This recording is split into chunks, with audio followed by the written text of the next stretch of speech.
Hello students, आज हम relation and function की एक्सरसाइज 2.2 का इंट्रो पढ़ेंगे। और इस एक्सरसाइज में हम पढ़ेंगे रिलेशन। हमने इससे पिछली एक्सरसाइज में कार्टेशियन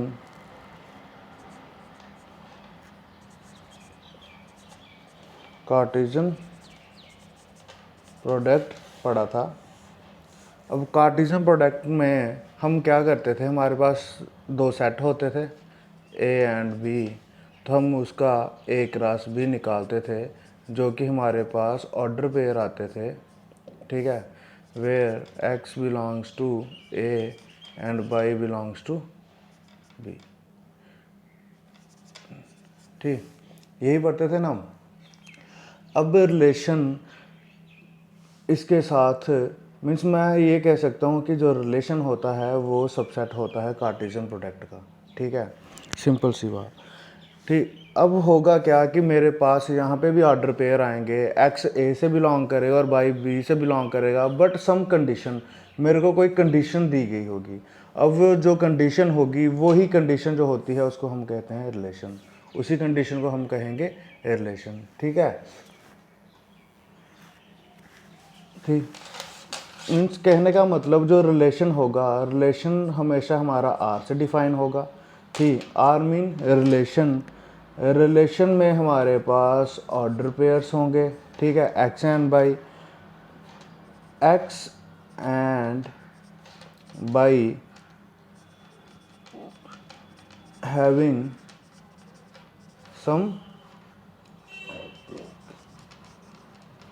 रिलेशनशिप। ठीक है, एक्स और बाई में कोई ना कोई रिलेशनशिप होगी। ठीक, for all X belongs to A and Y belongs to B.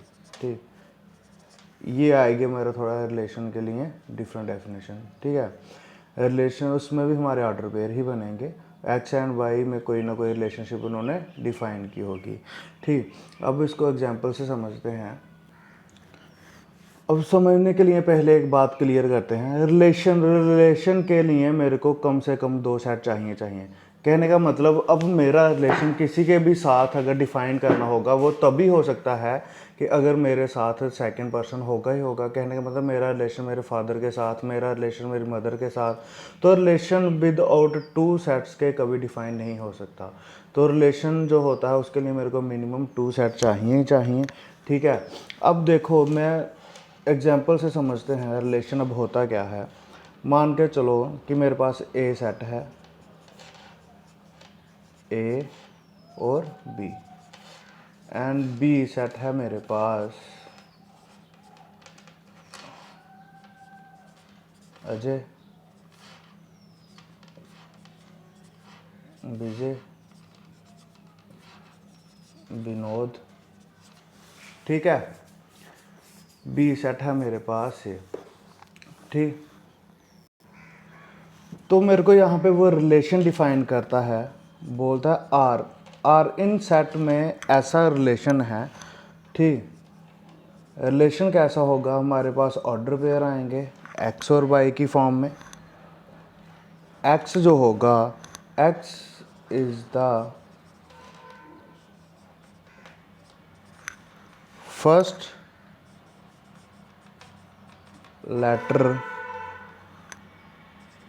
Of the name Y. ठीक है, ऑफ द नेम वाई, और x belongs to, where x belongs to a and y belongs to b। ठीक है, ये वो उन्होंने हमें relation define किया है। अब इस रिलेशन के बेसिस पे बोलता है कि मेरे पास जो x एलिमेंट हैं और जो मेरे पास y एलिमेंट आएंगे वो आएंगे, जैसे मेरे पास a है, a के साथ कौन सा नाम शुरू होता है, b है, b के साथ कौन सा नाम शुरू होता है। तो ऐसे मेरे पास ऑर्डर पेयर कितने बन सकते हैं, वो बन सकते हैं मेरे पास ए और अजय, बी और विनोद। ठीक है, बी और विनोद, और ये मेरा सेट इस रिलेशन को डिफाइन करेगा। अब एक और एग्जाम्पल, अब देखो मैं अगर इसका ए क्रॉस बी निकालूँ, ए क्रॉस बी मतलब कार्टेशियन प्रोडक्ट निकालता हूँ, तो मेरे पास कार्टेशियन प्रोडक्ट क्या आता है, ए अजय, ए विजय और ए विनोद, ऐसे ही बी अजय, बी विजय और बी विनोद। ठीक है, मेरे पास ये एक सेट आएगा पूरा कार्टेशियन प्रोडक्ट में और मेरे पास ये एलिमेंट होंगे। अब नोटिस करना, जो हमारे पास रिलेशन आया था वो क्या आया था, ए अजय और ए बी विनोद, तो ये इसी के तो एलिमेंट हैं। तो मैंने एक बात बोली थी कि जो हमारे पास रिलेशन होता है हम उसको बोल सकते हैं, रिलेशन क्या होता है, आर क्या होता है, subset of A cross B, subset of A cross B. ठीक है, तो A cross B Cartesian product क्या था, all possibility of any relation between two set, all possibilities of any relation between two set. ठीक है, अब हमारे पास relation की जो डेफिनेशन आती है जो हमने अभी पढ़ा, अब डेफिनेशन बिल्कुल ध्यान से सुनना और आपको सारा क्लियर हो जाएगा। होता है रिलेशन आर, रिलेशन किससे डिफाइन होता है, आर से, from non empty set A to non empty set B. मतलब रिलेशन के लिए मेरे को दो नॉन एम्प्टी सेट चाहिए। ठीक है, वो मैंने ले लिया ए एंड बी। बोला अब non empty set A and non empty set B is the subset of the Cartesian product A cross B. कहने में जो रिलेशन होगा, जो हमारी ऑल पॉसिबिलिटी आती हैं कार्टेशियन प्रोडक्ट की, उन्हीं का ही सबसेट होगा। द सबसेट अब कैसे आएगा, the subset is derived by describing the relationship. अब जो सबसेट आएगा उसमें कोई ना कोई रिलेशनशिप डिस्क्राइब की होगी बिटवीन द फर्स्ट एलिमेंट। अब मैंने कहा था जो रिलेशन होता है वो एलिमेंट्स में होता है, सेट के एलिमेंट में होता है। ठीक है, between the first element and the second element of the order pair A cross B. क्या वो ऑर्डर पेयर में आएंगे और ऑर्डर पेयर में जो एलिमेंट होंगे, जो पहला एलिमेंट होगा उसका रिलेशन होगा दूसरे एलिमेंट के साथ, और वो किसके ऑर्डर पेयर आएंगे, ए क्रॉस बी के, और वो उसका क्या होगा, सबसेट होगा।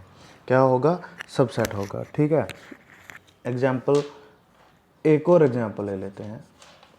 मान के चलो मेरे पास है सेट ए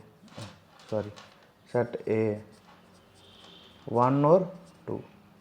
ठीक है, और मेरे पास बी है 2, 3 और 4। ठीक, पहले मैं इसके कार्टेशियन प्रोडक्ट करता हूँ, और कार्टेशियन प्रोडक्ट एक ऐसा सेट आता है जहाँ पे हमारे ऑर्डर पेयर्स आते हैं। वो आएंगे मेरे पास 1 2 1 3 और 1 4। ठीक है, 2 2 2 3 2 4।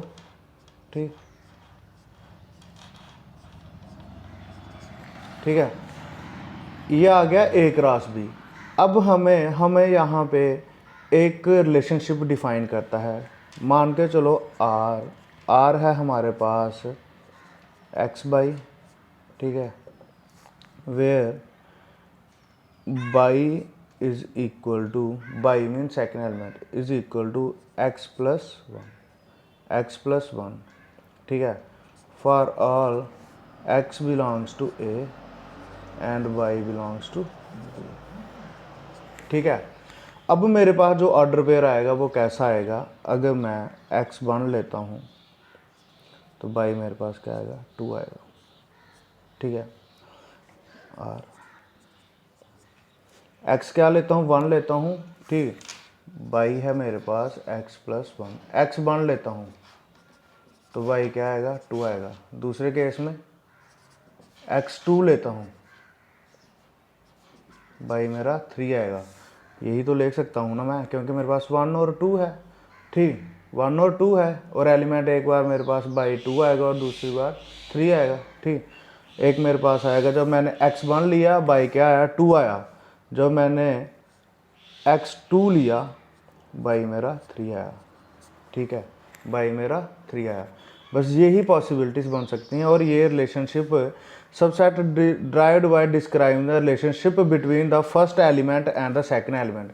फर्स्ट एलिमेंट अगर मैं 1 लेता हूँ तो सेकंड एलिमेंट मेरा ऑटोमेटिकली 2 आएगा, क्योंकि सेकंड एलिमेंट ये उसका इन्होंने रिलेशनशिप डिफाइन किया है। ये रिलेशनशिप है। ठीक, दिखेगा नहीं तो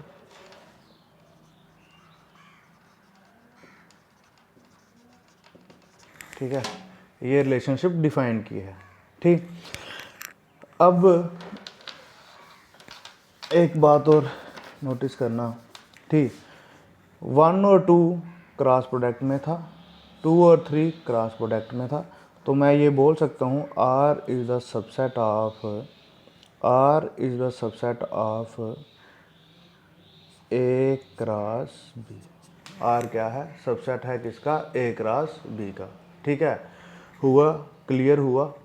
ठीक, अब एक एग्जांपल और करते हैं, उसके बाद उस एग्जांपल के बेस हम नेक्स्ट डेफिनेशन पढ़ते हैं, अगर रिलेशन आपको पूरा क्लियर हो गया तो। ठीक, सिंपल सी बात है, रिलेशन होता है एलिमेंट्स के बीच। हमारे पास 2 सेट दिए गए होते हैं, एलिमेंट जो उसमें एलिमेंट होते हैं, जो पहले सेट का एलिमेंट होगा उसका रिलेशन होगा सेकंड सेट के एलिमेंट के साथ। अगर कोई एलिमेंट हमें कोई ऐसी उन्होंने डेफिनेशन दी है जिसके साथ मेरा फर्स्ट और सेकंड एलिमेंट का रिलेशन नहीं डिफाइन हो रहा, तो उस सेट के जो हमारे पास रिलेशन आएगा वो आएगा 5। क्या आएगा? 5। ठीक है, उसकी भी एग्जांपल करते हैं, यहाँ पे ही करते हैं उसकी एग्जांपल पहले, फिर आगे चलते हैं।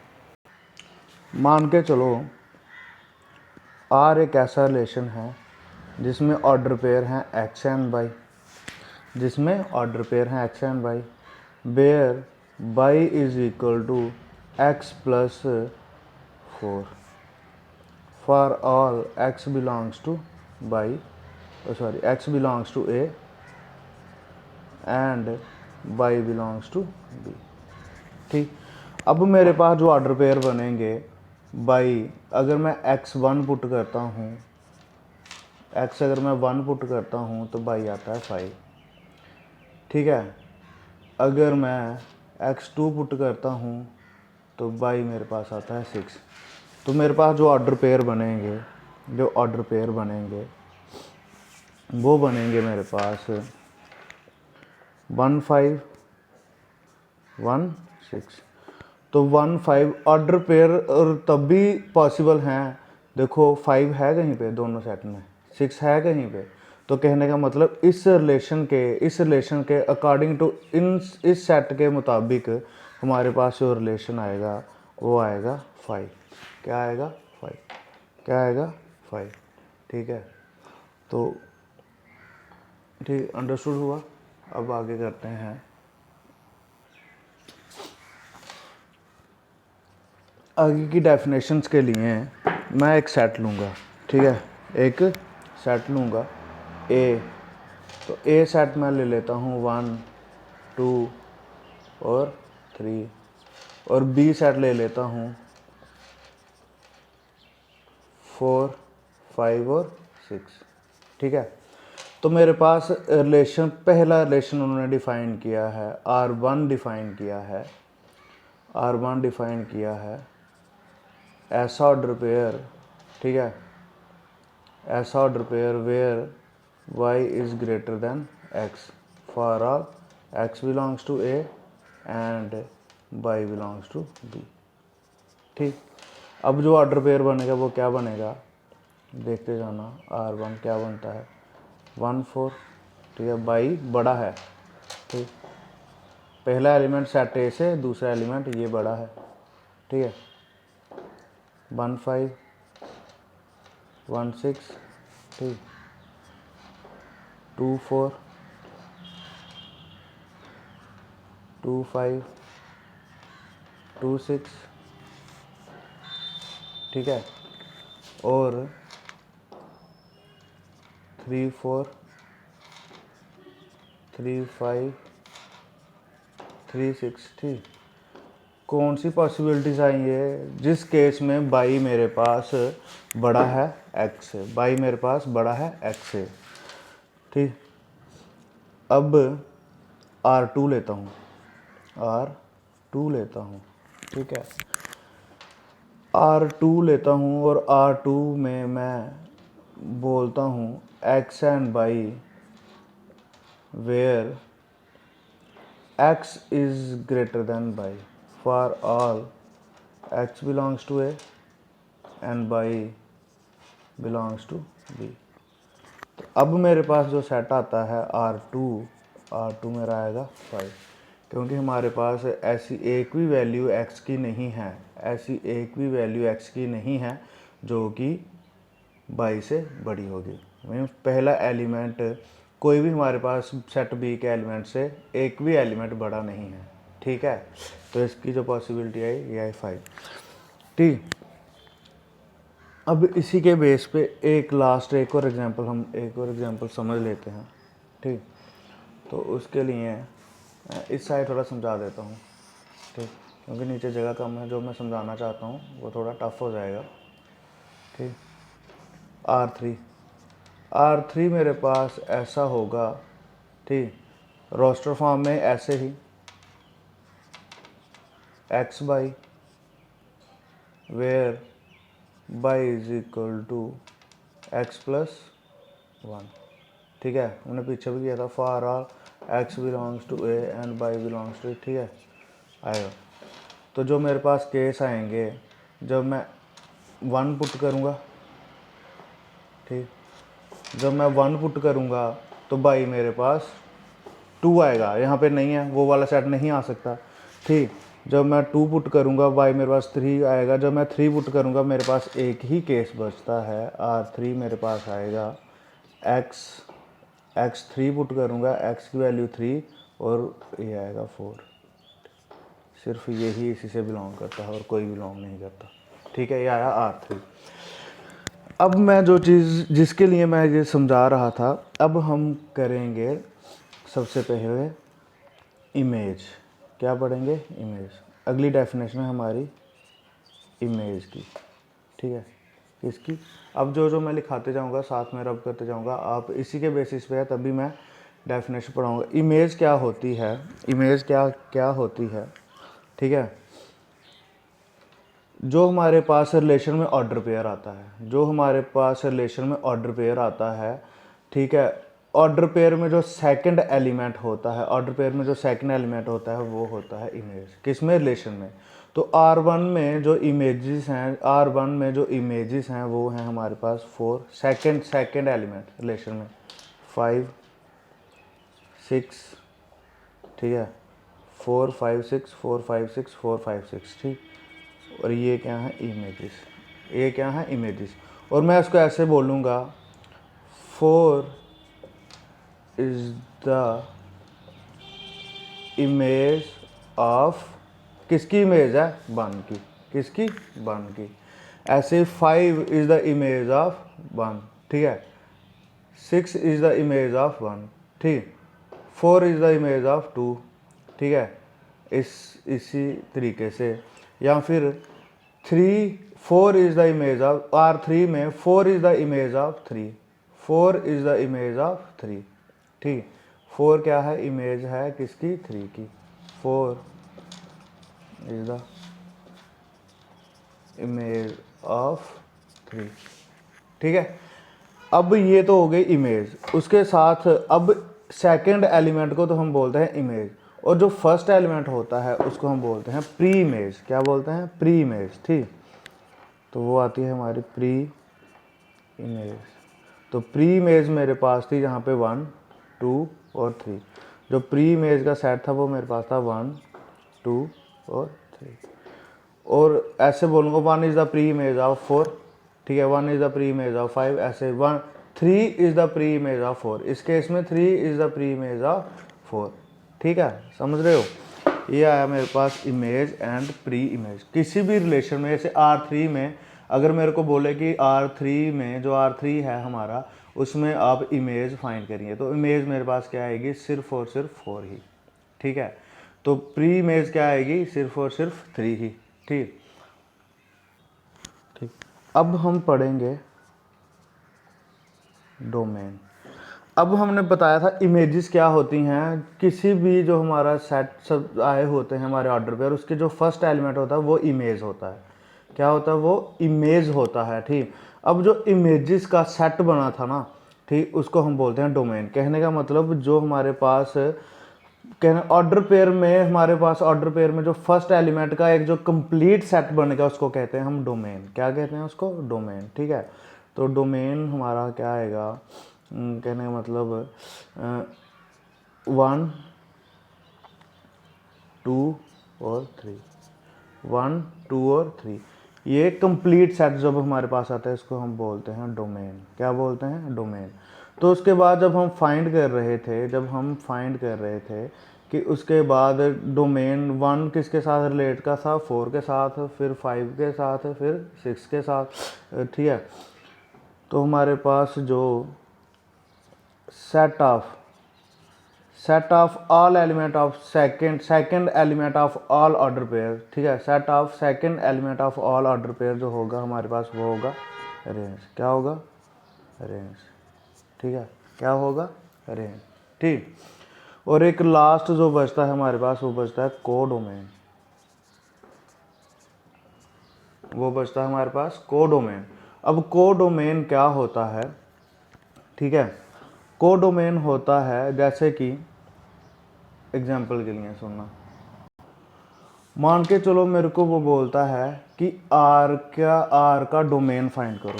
जो R3 का डोमेन फाइंड करो। R3 का जो डोमेन आएगी मेरे पास वो सिर्फ और सिर्फ 3 आएगी, ठीक है। ठीक, क्या आएगी, 3 आएगी। सिर्फ ऑल ऑर्डर पेयर का जो फर्स्ट एलिमेंट होगा उसका जो सेट आएगा वो होगी मेरे पास डोमेन। क्या आएगी, डोमेन। और जो रेंज होगी R3 की जो रेंज होगी वो आएगी सेकंड एलिमेंट। सारे ऑर्डर पेयर का जो सेकंड एलिमेंट है ये आया इसका रेंज, ठीक है, समझ रहे हो। अब अगर मेरे को बोलता है कि कोडोमेन बताओ, कोडोमेन बताओ, तो कोडोमेन होगा हमारे पास सारा कंप्लीट सेट बी। तो वो आएगा मेरे पास 4 5 और 6, ठीक है। ये फ़र्क होता है कोडोमेन होता है मेरे पास कंप्लीट सेट, और रेंज होता है मेरे पास second element of all order pair. Domain होता है मेरा first element of all order pair, ठीक है। तो इससे मैं एक चीज़ और बता सकता हूँ कि जो रेंज होती है ना, रेंज होती है वो होती है सबसेट या फिर इक्वल टू। कई बार कुछ केसेस में जैसे हमारे पास R1 का केस था उसमें जो कोडोमेन थी वो 4 5 3 थी, और जो रेंज थी वो भी हमारी 4 5 6 थी, ठीक है। कोडोमेन और रेंज थी, तभी मैंने लिखा सबसेट इक्वल टू कोडोमेन, ठीक।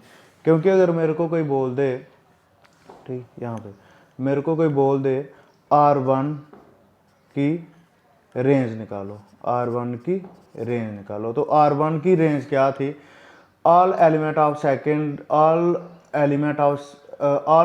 Of order pair, second element of all order pair. तो सेकंड एलिमेंट के मेरे पास जो हैं वो हैं 4 5 और 6। तो वो क्या थी, 4 5 और 6। ये क्या थी, रेंज। क्या थी ये, रेंज, ठीक है। ये रेंज थी। और इसमें कोडोमेन मैंने कहा था complete set B, second element का कंप्लीट सेट। तो कोडोमेन हमारी क्या आई थी, वो भी हमारी आई थी 4 5 6। इस केस में रेंज और कोडोमेन दोनों क्या थी, R1 में सेम, तभी ये सबसेट इक्वल टू डोमेन आता है, ठीक है। ये बात हुई क्लियर, ठीक। अब नेक्स्ट देखो, अब सेट को 3 टाइप से रिप्रेजेंट करते हैं।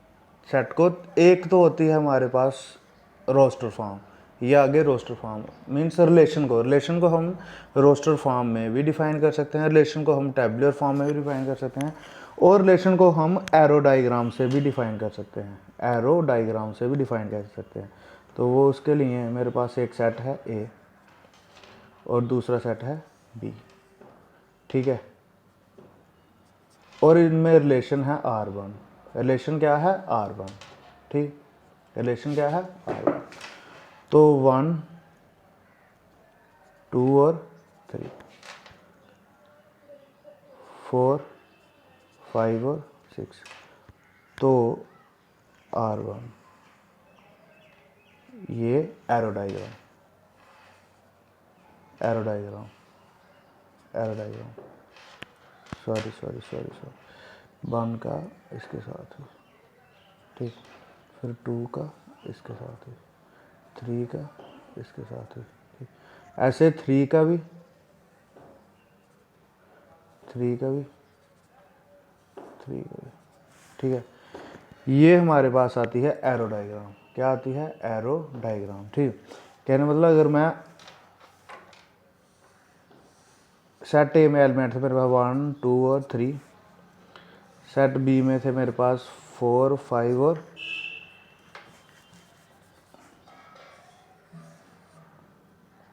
4 5 और 6, ठीक है। तो मेरे पास R3 की मैंने एरो डायग्राम डालनी है, तो R3 की मेरे पास सिर्फ और सिर्फ मैं एक ही एलिमेंट ले सकता था 3, और इसको हम बोलते हैं सेट ए, सेट बी। ये आई हमारी एरो डायग्राम ऑफ रिलेशन 3, ठीक है। R3 की हमारी एरो डायग्राम ये बनेगी, ठीक। अब एरो डायग्राम में ही आप एक चीज़ देखना, ये आती है हमारे पास इमेज, ठीक, ये आती है हमारे पास प्री इमेज, ठीक है, ये ठीक है, first element of order pair, second element of order pair, pre image और ये इमेज, ठीक है, ठीक, समझ आई। अब डोमेन क्या था? Set of all element of first, ठीक, जो भी हमारे पास पूरा सेट ये कंप्लीट आ रहा था, ठीक है, डोमेन, ठीक, जिसको हम पूरा डोमेन बोलते हैं, ठीक है। इसको हम, इस वाले सेट को हम क्या बोलते हैं? रेंज बोलते हैं, ठीक है। यहाँ पे हमारी डोमेन 3 थी, यहाँ पे हमारी रेंज भी 3 थी, ठीक, मगर वो होती क्या है? ये तो सिर्फ आ गया ना एक एलिमेंट, इमेज क्या होती है? एलिमेंट। तो यहाँ पे हमारा क्या आता है? Set of element, set of element, जितने भी एलिमेंट का सेट बनेगा। ये डिफरेंस है, अगर आप कंफ्यूज हो रहे हो कि यही इमेज और यही हमारा रेंज है, तो इमेज क्या होती है? एक सिंगल एलिमेंट। तो उस एलिमेंट का जब एक कंप्लीट सेट बन जाता है, ठीक, यहाँ पे हमारी इमेज 4, ऐसे मैं यहाँ पे बोलता हूँ, ठीक है, 4 क्या है? इमेज है किसकी? 1 की। बट अगर मैं डोमेन लिखूँ तो डोमेन क्या आएगी मेरे पास? 4 5 और 6 क्या आएगी? सॉरी, रेंज क्या आएगी मेरा? 4 5 और 6, डोमेन इधर होती है, ठीक। तो कहने मतलब जो सेट हमारा ये बी वाला है, ये हमें क्या क्या देता है? इमेज देता है, ठीक, रेंज देता है, और हमारे पास कोडोमेन देता है, और कोडोमेन हमेशा हमारा पूरा कंप्लीट ही रहेगा, ठीक। कोडोमेन आएगी मेरे पास 4 5 और 6, ठीक है। तो ये आ गई हमारे पास एरो डायग्राम, ठीक है। तो ये हमारी रिप्रेजेंटेशन हो गई, ठीक। अब हम एक्सरसाइज सॉल्व करेंगे तो वहाँ पे आपको लगभग सारा ही क्लियर हो जाएगा, ठीक है।